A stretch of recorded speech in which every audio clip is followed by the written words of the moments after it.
All right, hang on, everybody. I'll be there in a second. Had to brew up a cup of coffee. Oh, that's good. Yeah. I think I'm slowly turning into my grandfather, like really. Like, I remember back in the old Bleach reviewing days, dude, the very second that chapter was out, I would be like, all right, time to put on the suit, get that review out right away. Now when the One Piece chapters are out, I'm getting older, man. It's just like, all right, well, let me read the chapter, and then I'll go make lunch, go make a sandwich, and then brew up a cup of joe, and then just kind of chill out a bit like, I'll get to it eventually. Hold on, old grandpa teching. All right, but this is a really good chapter. This is a really solid one, okay? So, I forgot to do the thing. Hold on. Let's see here. Yes. ELBAPH! Yeah, there you go. Okay. This will be One Piece, chapter 1130. It's 11:30? No, it's actually 1 o'clock on the dot as I'm reviewing this right now. There you go. Titled, The Accursed Prince.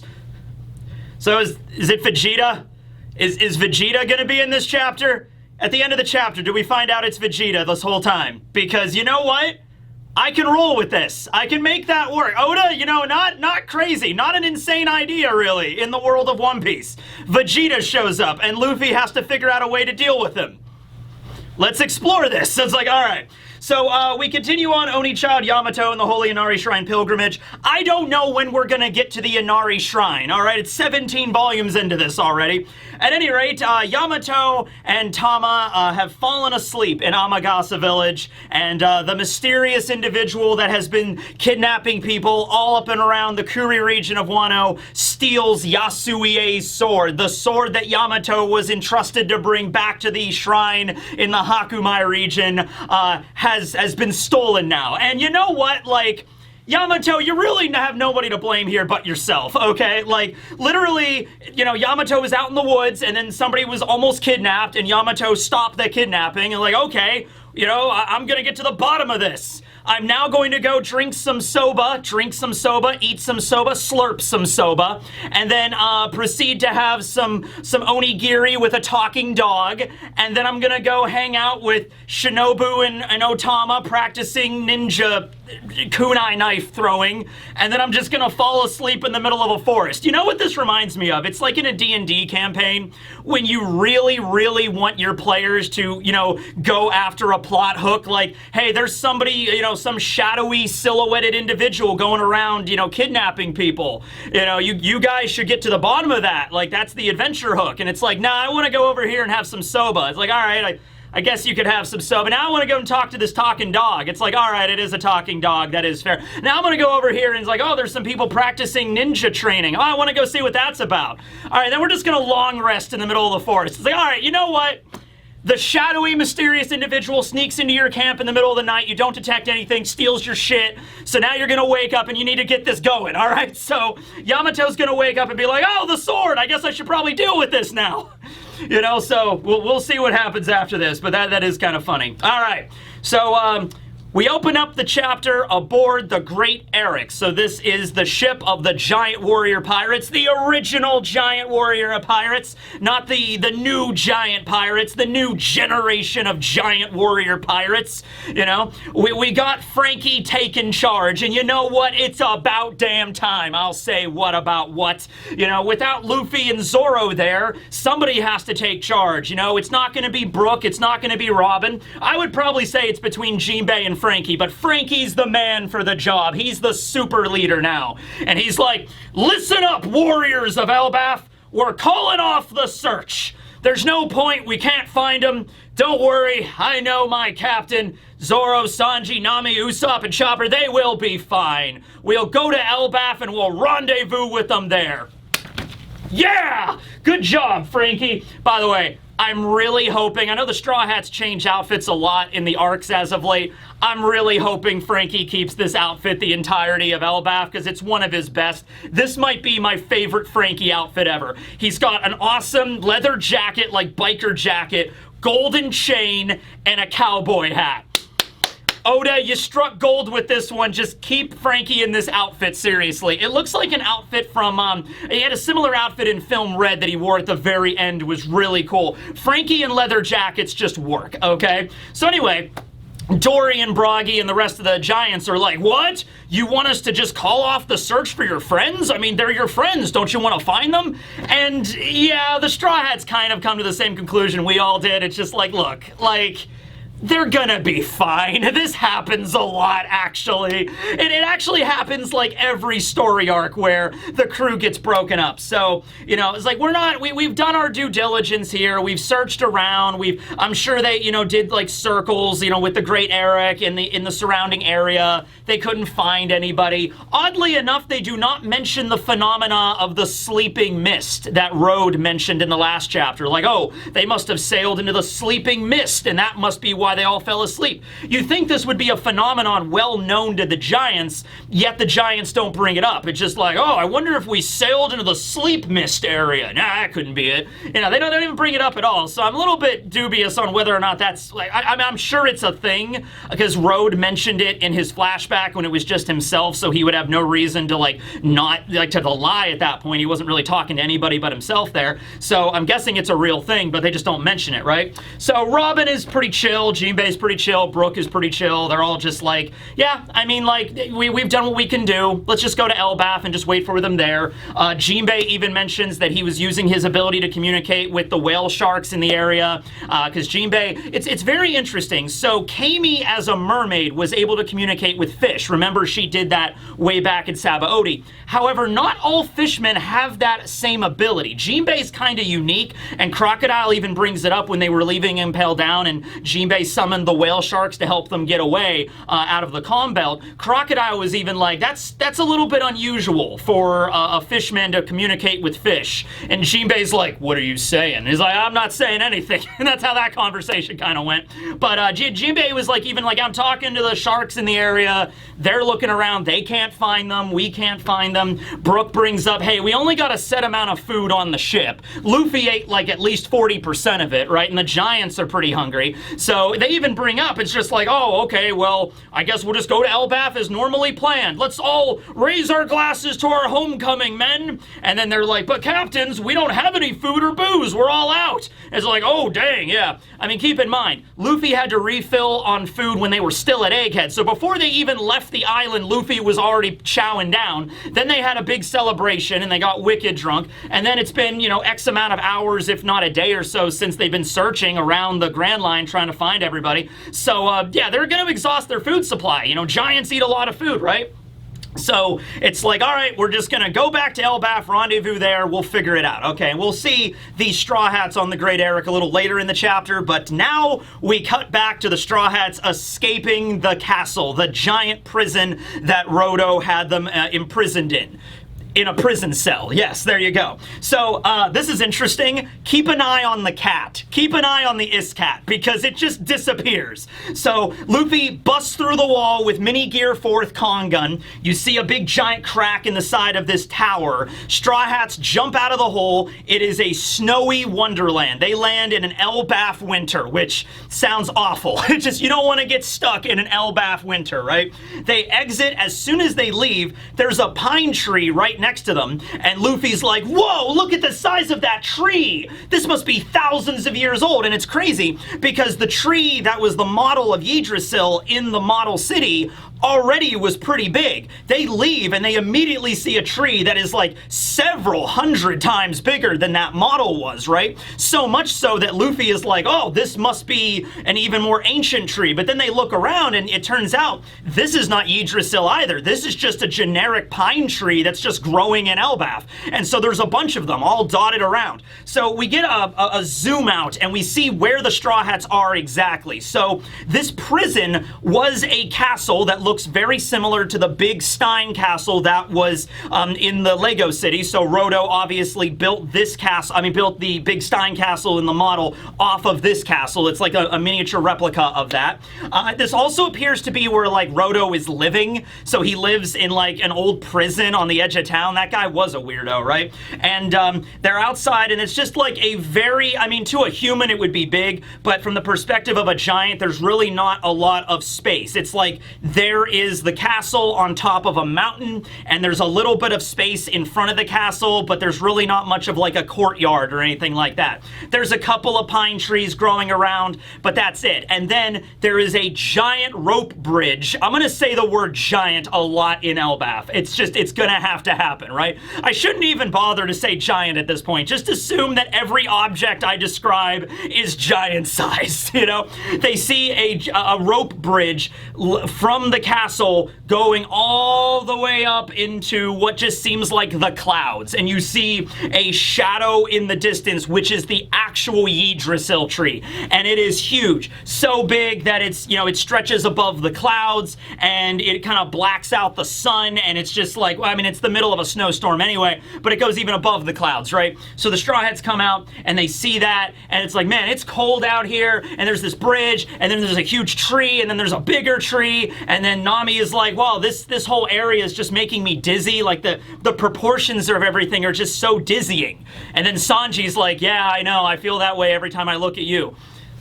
Okay, he doesn't say that, but you kind of feel like he would. Okay, there it is. So anyway, the cat, though, the cat just disappears. I was looking for the cat. There's one panel where they jump out of the hole in the castle, and you see the cat. They're still running on the cat. It's even like meowing, like meow. And the next panel, you see the Straw Hats like beginning to walk down the bridge, and you don't see the cat anymore. There's not even, I think, a moment where like they say goodbye to it or anything, or the cat just knocks them off and then runs back into the castle or something. Like you don't see the cat. The cat just disappears.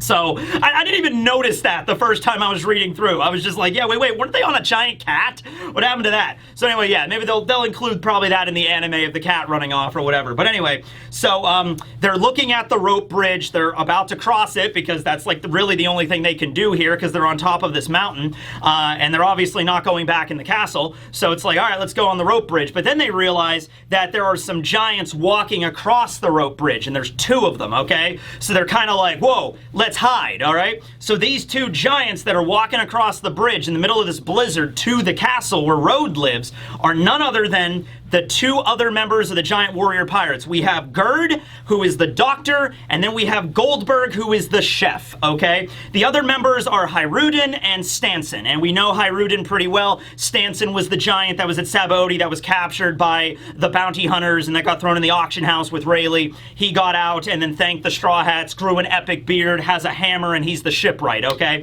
So we don't know where those two are at yet, but we now know three of the members of the new Giant Warrior Pirates, right? So Gerd has a really cool looking owl named Piper, and I love this owl. This owl's awesome. Owls are like the coolest birds. Like, are they not? Name a bird cooler than an owl. I'll wait. Okay, that one kind of. Yeah, I'll give it to you. I'll give that one to you. All right, but anyway, yeah. So, her owl companion, Piper, actually witnessed one of Rhodes' crows, Munin, grabbing the Sunny and taking it here. And Girth is just shitting on Rhodes the entire time. She is just like, I don't get why Hyrudin let such a creep join our crew. And I'm like, Girth, I'm with you. I'm with you on that one, man. And Goldberg is kind of making jokes about it. He's kind of like, oh, well, he's a skilled navigator, you know, and his laughter style, by the way, is dig, yeah. That's his laughter style. And he's like, you know, we're supposed to be stopping intruders from entering the country, but Roto keeps smuggling in intruders of his own. And I'm like, Goldberg, this man has murdered people. You are aware of this, right? Please. I really hope they don't play this off as a joke. Maybe Goldberg's personality is just to laugh at everything. Maybe that's just his thing. But Roto isn't like, he's like, oh, you know, Roto, just kidnapping humans and throwing them in his model cities and torturing them with animals and killing them. Man, he's a crazy guy, I'll tell you what. I've known that son of a bitch since the time I was a little kid. He's always been messed up like that. But you know, he's endearing. It's just like, what is this? You know, maybe Goldberg is also, like, maybe him and Goldberg were working together, because Road and Goldberg were born around the same time, so they would have grown up together. Gerd is the giant that was friends with Big Mom growing up, back during the Semla incident, okay? So Gerd and Hyrudin, they're about the same age. They know each other pretty well. Stanson was also in the flashback. In fact, I'm going to do a whole video on the new Giant Warrior Pirates, like just focused on each member, so I'm not going to go way into it here. It's also important to mention that Gerd is based off of a prototype design for Nami. So Nami's, like, one of her original designs had like a mechanical arm, and she had a big battle axe, and that's basically Gerd's design. She doesn't have a mechanical arm, but she does have a really big battle axe here. Goldberg has a cool club, and he also has this shield that has a face painted on it. Kind of looks like one of Big Mom's homies. It most likely isn't. It might have a devil fruit, I don't know, or it could just be a shield with the face painted on it, but it looks interesting. And Gerd has the owl companion, right? So that's pretty cool. And she seems like a pretty kind individual, also from based off what we've seen of her during the flashback with Big Mom and everybody. She's a genuinely kind person, and she's the doctor of the crew, right? And if the Straw Hats would have just approached them, everything probably would have been okay. Unfortunately, the Straw Hats do not recognize these giants. You know, the Straw Hats have the new Giant Warrior Pirates technically working under them because Hyrudin is their captain, but Hyrudin is not here, so Luffy does not recognize any of these giants. And so for that reason, they're just like, let's hide. And so they're hiding behind the bridge because they mention like, oh, we're looking for intruders. And the Straw Hats are like, oh, well, we're intruders. We don't want to get caught and thrown back in the giant castle again or anything, right? So they all begin to like hide behind the ropes. And the ropes that are supporting this bridge are so big that the Straw Hats can all just run behind them, right? Now, of course, Luffy doesn't really give a shit. And he just kind of starts like, oh, this is adventure. Let's go. Let's just keep walking here, right? Gerd also brings up Elder Jarl. Okay, he's like, oh, once we, confront Road about this, about how he kidnapped the Straw Hats and everything, I'm going to report this to the Elder Jarl right away.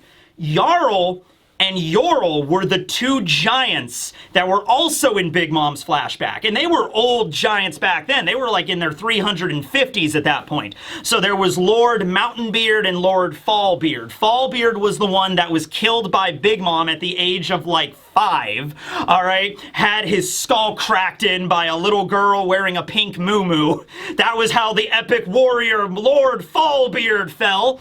And so then you had Lord Mountainbeard, Jarl, and I guess he's still alive, which would put him well over 400 years old, which is insane. And so if you do the math on this, you know, giants live about 3 times as long as an average human. If you do the math on this, 400 divided by 3, he would be around 133 years old human years, okay? Which, ironically enough, is not even the oldest human, because we know that Kureha is even a little bit older than that, at 141 years. Garp and Sengoku are in their late 70s, and they're already pretty, like, they're weaker than they were in their prime. So is Garp gonna live to be like 150 or something? I would assume not. I would assume there's something unique going on with Kureha. Maybe it involves the immortality surgery, because no other human is even approaching Kureha's age in this story, okay? And from what we've seen with even other really strong characters, that like Rayleigh doesn't have any diseases or anything, but he's pushing 80 years old, and he's even mentioned like, I'm not in my prime anymore. I don't see Rayleigh living to be like the age of Kureha, right? So this giant is very, very old. We do not see him in this chapter, but if he's still around, he's gonna be an old guy. He's gonna be like, what's that? What, Road? Kidnapping people? What? Who? You know, he's gonna be completely senile probably, right? So they realize, the Straw Hats realize they are in proper ELBAPH because everything is huge and they're seeing the giants. Sanji is obviously smitten with Gerd immediately, like, oh my god, she's a giant babe, you know? And Luffy is like, hey, over here! And Nami's like, no, shut up. And so, not yet. And so Goldberg and Gerd kind of stop and like look around, and of course from their perspective it would have just been like a, hey, come over here. Do you hear that? No.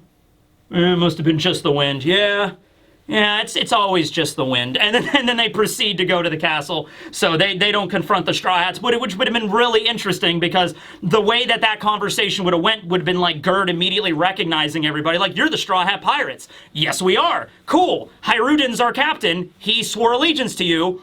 You're like, technically you're like our superiors, you're allies to us. Like, oh, that's cool. Where are we? You're in ELBAPH. Oh, sweet. What was up with the guy in the castle? That's Road. He's a creep. Oh, he's killed people. Oh, okay, let's go fucking knock on the door and deal with this. You know, that would have been the interesting conversation, but unfortunately that's not how it went down, right? So they do go up to the door and start knocking, like, Road, are you in there? Road, what are you doing, you son of a gun? Are you dressing up like the sun god again? Oh, man. And so we don't see where that conversation goes, because we now cut to the Straw Hats walking across the huge rope bridge, all right? So Chopper is in his walk points, and Nami is on his back.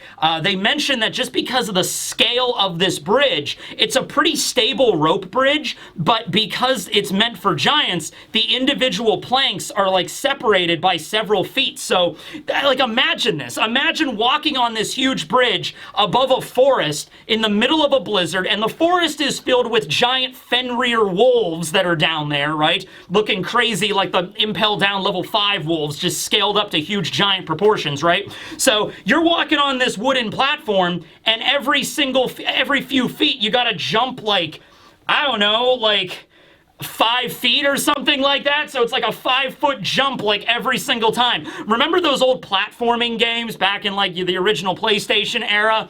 Oh, dude, imagine that, like 1, 2, 3, 4, 5, 6, 7, and like imagine like dozens of these, like 50 different platform jumps, and if you make one wrong move, you're going down. Now, Sanji can fly, Luffy can fly, Usopp could probably fly, he just hasn't unlocked that ability yet, so it's not that big of a deal. And Chopper even actually brings up, he's like, oh, don't worry, Nami, I've crossed giant rope bridges like this all the time, because that's actually I had to think about that one for a moment. That's a callback to at Drum Island when the rope bridge was connecting the top of the Drum Rockies of Kureha's castle all the way down to like the actual town of how they get back and forth from it, right? And Chopper would run on the ropeway like he was like, Rudolph the Red-Nosed or Blue-Nosed Reindeer, you know? So that's actually a cool little callback. I really like that, right? So they're being very careful, like Zoro and Sanji are just jumping, and Chopper is fine because he's a sure-footed reindeer. Usopp is like, I am a brave warrior of the sea.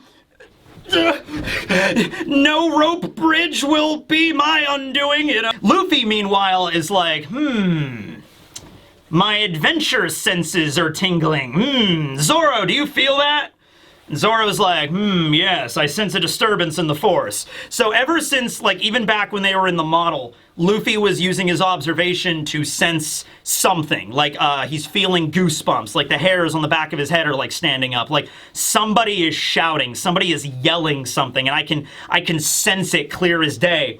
And, Sanji and Zoro are like, yeah, but, you know, it's coming from down in the forest, so we'd have to, like, jump over the side of the bridge, and we can't really do that right now, Luffy. And Luffy's just like, all right, I'll go on ahead, and Luffy just jumps off the side of the bridge. You know, it's gotta be nice being made of rubber. Like, imagine Luffy. He just doesn't have to give a shit about height. He just doesn't have to, right? Luffy could be, like, on top of a building and be like, all right, you guys have fun taking the elevator. Whee! Boing! Well, that was fun. And, you know, like just, he doesn't have to care. He just jump off of whatever height he wants to, right? He can take care of the wolves just fine, right? So it's fine. So Luffy yeets himself off the side of the rope down into the forest. We'll cut back to him a little later. The Straw Hats, of course, are like, Luffy, Where are you going, buddy? Come on. Really? Like, more just annoyed than concerned, which I love the way the Straw Hats have you know, gotten to that point now with Luffy's antics, right? So we just have the wind blowing on the bridge, like, and then we cut back to the Great Eirik again. All right. So we now get the aftermath relayed in the World Economic Times, and it has finally reached the Straw Hats and the Giants, okay? So I'm guessing the Straw Hats bounties haven't gone up because nothing about that is mentioned. However, Dory and Broggy's bounties are not only reactivated, but they had a huge boost. So remember, way back at Little Garden, Mr. 3 had dug up the old wanted posters of Dory and Broggy from over a century ago. And it was Blue Ogre Dory and Red Ogre Broggy, and they were both at 100 million berries. Now, this was a crazy number back at Little Garden when, you know, Luffy's bounty was 30 million, Crocodile's bounty as one as the warlords was mentioned to be 81 million. And so here you have these two giant warrior pirates at the captains of the crew, 100 million a pop, right?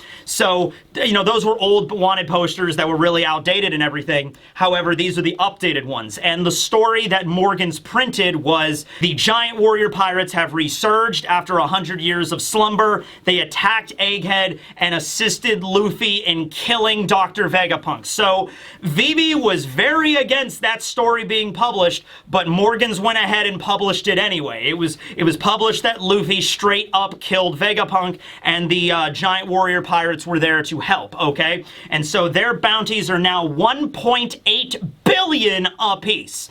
And Dory and Broggy's reaction to this is really funny. Well, first of all, Broggy is like, I can't read the paper, it's too small. And Robin is like, all right, I got it. And she's like, yeah, your bounties went up to 1.8 billion. And it's like, what? That's way too high. And Dory and Broggy are like, we didn't plan on making a comeback. We were just picking you guys up. We're gonna go back to our duel. We're not trying to be pirates again. This wasn't part of the deal, right? So it's funny, and they bring up like the other members of the crew are like, dude, your bounties used to be 100 million, now they're 1.8. That's a huge bonus. And Robin, I love that Robin brings up inflation. I'm gonna do a whole video about inflation now because it's canon in the One Piece world. I love that. Robin is like, yeah, prices would have definitely changed in the last 100 years. So I went ahead and checked this just to see. There's like inflation calculators you can look up online, and it doesn't go back a crazy amount, but it does go back at least to 100 years ago. So I typed in how much 10 million US dollars in 1924 would be worth now in 2024, and it's like almost 180 million. So it's like 18 times worth more than it was back then, and that's roughly around the inflation rate here from 100 million to 1.8 billion. So actually, Oda was pretty accurate on this one. Inflation exists in the One Piece world, and it seems to be rather comparable to our world as it turns out. So the 1.8 billion actually does make logical sense, and I'll be doing a video about that, don't worry. So another thing, though, that's more concerning is that you see an image of both Luffy and Vegapunk in the paper. I'm also curious on how Morgan's wrote up the message. Like how do you even summarize the message? You know, Vegapunk's message to the world, everything's gonna sink, you know? Like, I wonder how that goes. So we don't learn everything in the paper, obviously. But they say, yeah, Luffy was blamed for Vegapunk's murder. Frankie's like, oh, you know, those journalists, they're always changing the narrative. However, the image of Luffy looks a little different. It's Luffy jumping around in Gear 5th when he was fighting against the Gorosei way back at Egghead. However, he has an X drawn on his arm in the paper. And this is brilliant. This is brilliant. I love that Oda did this. There's a little bit of a gag with Lilith, because Lilith is like, oh, so you guys killed me, huh? It says so right here in the paper. And Frankie's like, hey, we fought tooth and nail to save you. Meanwhile, Vegapunk's corpse is on the ship, like, currently decomposing below decks. Kind of dark when you think of it that way, and Lilith is like the clone of Vegapunk up there laughing. The rest of the Straw Hats are looking at it, and Robin mentions like, hey, did Luffy always have this mark when he went into his freedom form? I love how they're just calling it that, not Gear 5, like freedom form. It's like, did he always have that X on his arm? And, you know, Frankie and Jinbei are looking at it, and they're like, well, he's always bouncing around so much in that form, I can never really make it out. And Robin mentions specifically that the image of whoever took the picture of Luffy, and they bring that up too, like who the hell even took that picture? And Jinbei brings up, he's like, well, you know, Morgans and the journalists, they have agents everywhere, so somebody was bound to take a picture. I don't think it's anybody really, like, important. It used to be Absalom, but he's dead now. It could have easily just been one of the Marines that was on the island that had the opportunity to take a picture. You know, it could have been one of them. It could have been maybe one of the Vice Admirals. Maybe one of the Vice Admirals was leaking information to Morgans. It could have been that. You know, maybe one of the Cypherpole agents that was freed. I don't know. I don't think it's like that big of a deal. But somebody there took a picture and then sold it to the newspaper, right? Like that's what happened, right? Well, anyway, the picture is of Luffy jumping around. So if you've ever taken a picture of something when it's moving, it's going to show up blurry. And it kind of shows up blurry in the paper, except the X is super clear. So here is what probably happened. Vivi took the picture of Luffy that somebody gave to Morgans, took a Sharpie, drew over the master copy of the picture, so when they copied it into the paper, it's the only copy they have. Maybe Morgans noticed and was pissed off, but like, you drew on the only copy of this we had. And Vivi's like, yeah, whatever, guess you're gonna have to print it. He's like, yeah, whatever, it's not that big of a deal. It's just a X on his arm, who cares? And so they printed it, sent it out to the world, and that's what it is. And of course, that is a symbol of the Straw Hats' friendship with Vivi, and that they are always friends and they're always going to be together, even if they're separate. And Vivi is always a member of the Straw Hat crew, right? The great thing about this is that the Straw Hats that all had that symbol, that would know it and recognize it immediately, are not here right now. They're on ELBAPH, and the 4 Straw Hats that are looking at it don't connect the dots. Frankie, Jinbei, and Brook would have no concept or reference or memory of this X mark because they joined after. Robin kind of remembers it because, yes, she was present during Alabasta as Miss All Sunday, so maybe, you know, when she ran into Luffy in the crypt or something like that, maybe, like, I guess Luffy would have still had the X on his arm at that point. You know, maybe she ran into the Straw Hats and she recognizes it kind of, but it's like a fadey memory to her, right? Okay? And so she's like, it just seems familiar, but I don't remember exactly, because after she joined, it was after the Straw Hats had already... Well, also, actually, you know what? The way that this goes in the manga is the Straw Hats do their farewell to Vivi. They raise up their arms as they're sailing away from Alabasta. Vivi's crying at them while announcing the message on the Den Den Mushi. And then it's like immediately after that, after the Straw Hats get away from Alabasta and they're safe, that's when Robin pops out and is like drinking tea and is just like, hi everybody, how you doing? I'm a member of your crew now, right? So during that meeting, the Straw Hats would have still had the X on their arms. Now, they would have, you know, washed that off, you know, like the next day or whatever. So that would have been maybe the only time that Robin would have noticed that. But it's been over 2 years at this point. So it's like, it's a little bit hazy exactly. And even if she saw them with the mark, she wouldn't know the significance of what it really is for, right? That it's a symbol for Vivi and stuff like that, right? So Vivi has put this mark in the paper for the Straw Hats to see. They haven't seen it yet, but I'm sure Robin will take that paper with her, so when they get reunited, they'll be able to show the Straw Hats, and they'll be like, oh, that's Vivi's mark. This mark right here, to me, is confirmation that Vivi is going to be in ELBAPH. Vivi's going to be in ELBAPH. I don't know the exact logistics of this, but we see Yggdrasil at the end of the chapter. It's a huge tree, so maybe Morgan's ship can land on the tree and then Vivi's reunited with the crew, but that's going to happen in this arc, okay? I'm very, very excited for this. That's such a cool thing. And yeah, the Straw Hats being separated was the Straw Hats that knew Vivi during Alabasta and the Straw Hats that didn't. Perfect.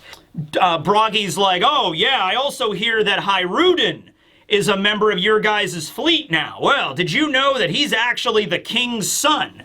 So Hyruden is a prince of ELBAPH. He's a prince. Not the only prince, because we also have Loki, but I guess he is Loki's brother, or maybe half-brother. It depends if it's the same mother, but you mentioned the son of the king. All right, so Heilruden is the son of the king, and it's interesting that, like, he works under you. You know, interesting? And they even said, you know, Heilruden and his new giant pirates wanted to actually come and pick you up from Egghead, but we are the original giant warrior pirates, and we had seniority, so we're the ones that went to pick you up, right? Besides, somebody had to stay behind at ELBAPH in case some trouble happened.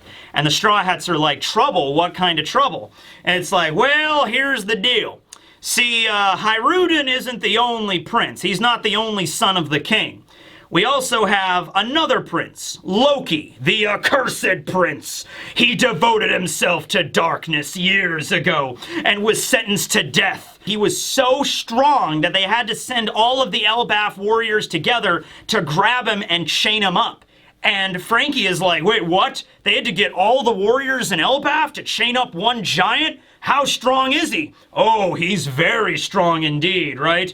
And they even go on to say, it's like, oh yeah, this giant, he's not right in the head, man. Back in the day, it was stated there was this legendary devil fruit passed down from the king of ELBAPH for generations. His desire was so great that he killed his own father, the king, King Harold, and took the devil fruit for himself and then ate it and gained its power. All right, so let's finish up this monologue and then we'll unpack that. That's why we won't let this prince escape ever again. Loki will be chained up for the end of time, and if he ever does break out, it'll be the end of everything. He's the shame of ELBAPH. This was also something that Gerd mentioned earlier in the chapter. I actually glossed over that. Gerd mentioned that, hey, I know Loki is mentioned to be the shame of ELBAPH, but I think Rode is even more of a shame to ELBAPH, right? And so that was the first mention, but they double down on it here, okay?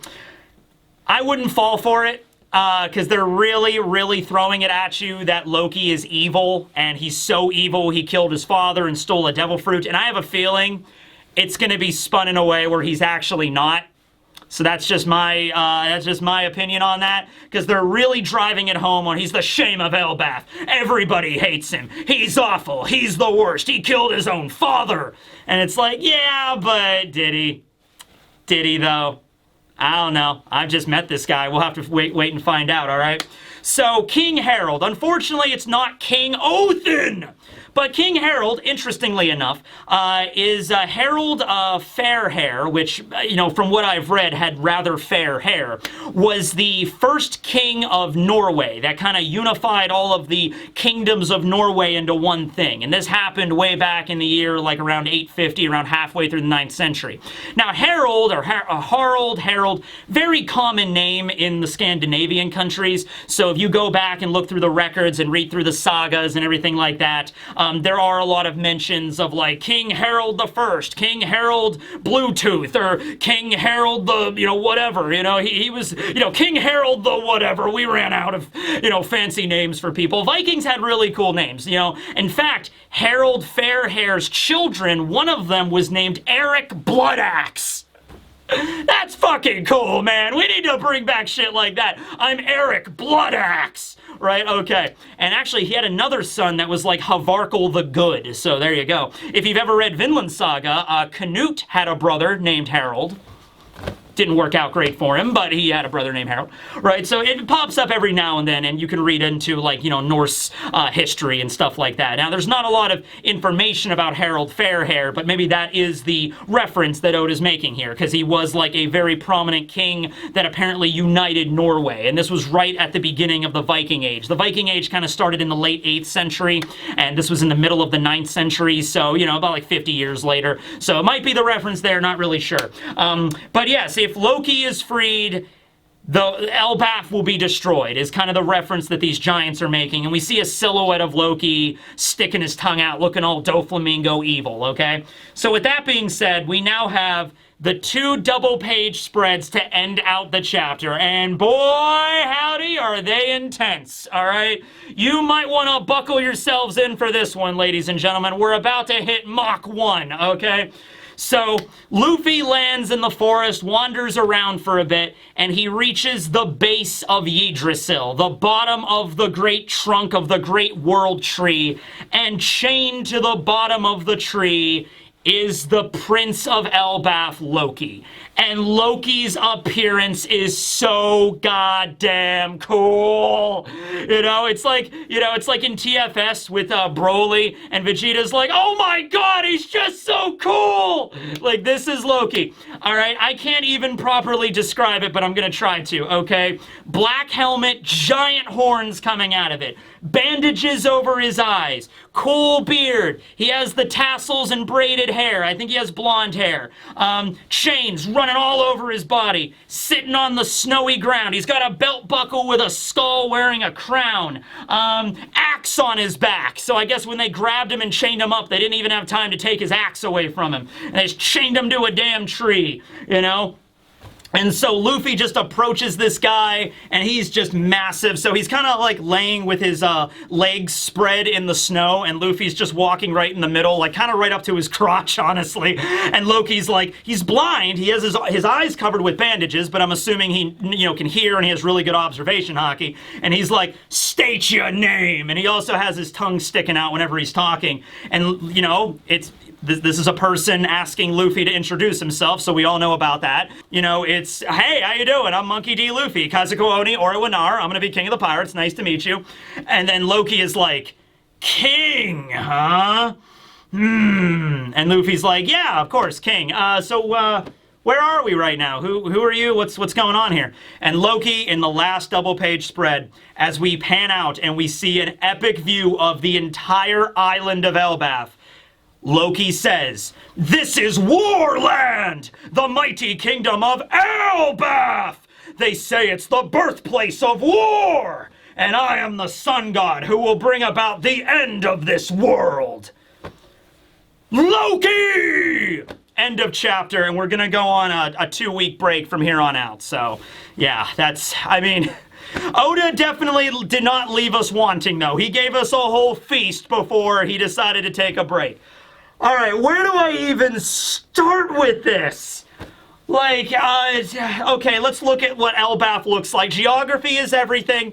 Geography is everything. Let's start with that first. I can't show you this epic, amazing masterpiece of art, but I can show you my shitty drawing of it. Okay, so here we go. Here is the land of ELBAPH. Oh yes, I am a skilled painter, as you can see. I met Leonardo da Vinci a couple of times. So we got ELBAPH. This is the official spelling of ELBAPH. It is ELBAPH, so not ELBAF, so fable backwards. I don't know. I mean, you could still do that if you want to. It makes sense. So here is the sea down here, is the lowest level, and then we have a mountainous region, and then we have the thick trunk of Yggdrasil.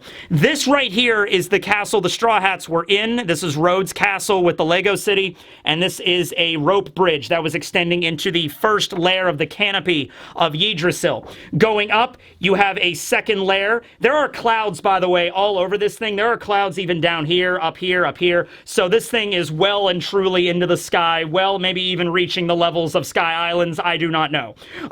But on the second tier here, there's a big fortress over here on this side. There are cannons that are extending out of the tree. There's a rainbow. Did anybody miss the rainbow? It took me a few passes to get to the rainbow, but maybe that's the Bifrost Bridge right there. So there is a rainbow poking out right around here. There is a giant sword impaling the tree that goes through this first layer of canopies, and all the way down we see a giant blade. This would be a blade even bigger than the giant katana that Kaido keeps in his front yard, okay? So there's a lot of giant swords around here. Who could swing such a mighty sword? How many Mihawks would it take to swing this sword? I'm thinking at least 3. 3 Mihawks to swing this, okay? Anyway, giant sword. Then we have the upper canopy, which has waterfalls spewing out of it. This area over here, everything off to the side, these are all waterfalls that are just overflowing. So there's definitely stuff up here too. It's so dense that we don't see any towns or castles, but there's definitely stuff up here too. And this takes a huge chunk of the tree, right? So there's rivers and lakes that are in here because there's like waterfalls spewing out off to the side, right? So this might be the castle where King Harold lived, or where the royal family lived, or it might be up here even deeper in there. This looks more, it could be a fortress, it could be the proper castle, who knows? Could you go inside of the tree? That might be a thing as well. I don't know. But down here, oh, by the way, these are all mountains too. Like, this is like the Rocky Mountain range down here. This is not tiny by any metric, and the Straw Hats are right around here. So Luffy's meeting Loki like right down here at the base of the tree in this mountainous forest region. Okay, and this is the rest of it. And this is zoomed out considerably. Okay, so that is the whole scale of ELBAPH. That is what we got working with here. There's a lot of nonsense going on. A lot of nonsense. Okay. I can't wait to explore this tree. Looks like a world tree in all respects. This is a proper Yggdrasil. Okay. Next thing. Loki being chained up. All right. How many people are aware of the myth of Loki and Ragnarok? All right. For those of you that already know about it, no problem. For everybody else, gather around, everybody. It's story time. Can we get some epic music in the background? There we go. Okay. Legend has it, Loki the trickster fooled a god to kill another god, and he was punished for this transgression. He had 2 children. One of his children was turned into a mighty wolf that then ripped out the entrails of his other child. These entrails were removed and used as mighty chains to bind Loki to the earth. And then, for added punishment, a mighty serpent was held aloft above him that would drip toxic venom into his mouth. However, Loki's fateful wife was pretty faithful, and she had a giant bowl that she used to trap the venom to alleviate her husband's punishment. However, every once in a while, the bowl gets filled with venom, and she must leave to go and dump it out and return. And while she is gone, the venom is free to drip upon Loki's face, and he writhes and he shakes at his entrail chains. And that's where we get earthquakes. That's geology, plate tectonics. Ah, nah. It's just Loki chained up with the entrails of his own child, shaking amidst the world. That's where earthquakes come from. And legend goes on to say that the day that Loki is freed from his bindings is the mighty epic final war, Ragnarok! Yeah! Da-da-da-da-da-da-da! Ragnarok! Yeah, okay. So, that's the story. That's what we're working with here. It seems Oda's going along with that idea pretty well. That when Loki gets out of here, he's even stating, I'm gonna destroy the entire kingdom. Don't take that literally. He might be a good guy. Hey, Luffy was prophesied to kill and destroy all of Fishman Island. Loki is saying he's gonna destroy ELBAPH. Oddly enough, you also have ELBAPH, which has a giant tree, which is probably Adam. This is probably the Adam tree. And then Fishman Island has the mother tree, Eve. Adam, Eve, Luffy destroying Fishman Island, Loki destroying ELBAPH. Also, he mentions he's the sun god. Oh my god, there's another one! How many sun gods? All right, don't worry. Don't worry. We got the fonts. We're good now. All right. Roto's sun god, Luffy's sun god, Bonnie's sun god, Joy Boy's sun god, Nika the sun god, and I guess Joker Man for Loki, sun god. There we go. We got 6 of the damn things now.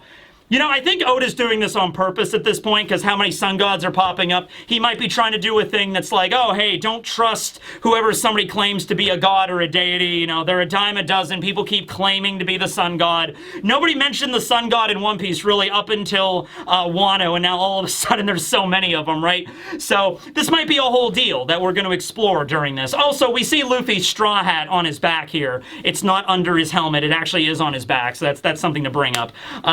But But yeah. A lot of stuff to go into this here. A lot of stuff. I'm going to be on vacation in the upcoming week, so it actually is kind of nice. There's no new chapter, so I don't have to worry about that when I'm away. But I will try to get videos out as often as I can. I filmed some stuff for you guys previously that'll go up next week. But, yeah, and as he is shouting, Luffy mentions, like, it's shaking again. So Loki's very voice, as he shouts, as he's chained to Yggdrasil, seems to reverberate throughout the entire nation. Okay, that is how strong he is. Also, I just want to bring up that Loki and Hyruden are at the very least half-brothers. So is Hyruden the placement for Thor here, if we're going with, like, the MCU logic? But also, like, Hyruden is like a strong guy, but he was getting his ass kicked by Mach-Vice. He was able to eventually win using Gungnir, but he was getting his ass kicked by Mach-Vice. Loki is established to be so damn strong that the entire armies of ELBAPH had to come together to restrain him, and then even then they were barely able to do so. So it seems like there's a little bit of a power difference between Loki and Hyruden here, is just what I'm saying, right? Unless we find out Hyruden has to, like, unlock my true power. You know, maybe Hyruden's gonna get a giant hammer and he's gonna use that. Hyruden uses a sword, Stanson uses a hammer. Usopp's gotta get Mjolnir at some point and become He-Man or some shit. We gotta have that in this arc. Oh, man. So, yeah, a lot of stuff to say. Oh, and also, Loki apparently stole this mythical devil fruit and ate it. What devil fruit did he consume?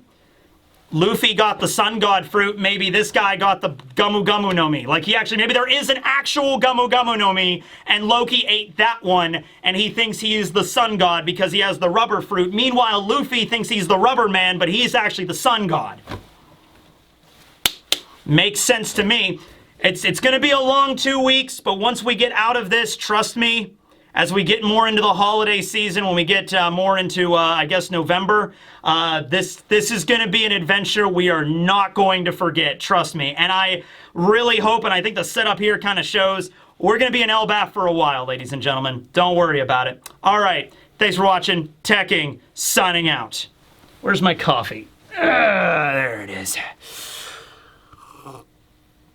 Yeah, that's good. All right, time to get editing. I'm getting to it. I'm getting the YouTubes out. Don't worry about it. Oh, my editing hip.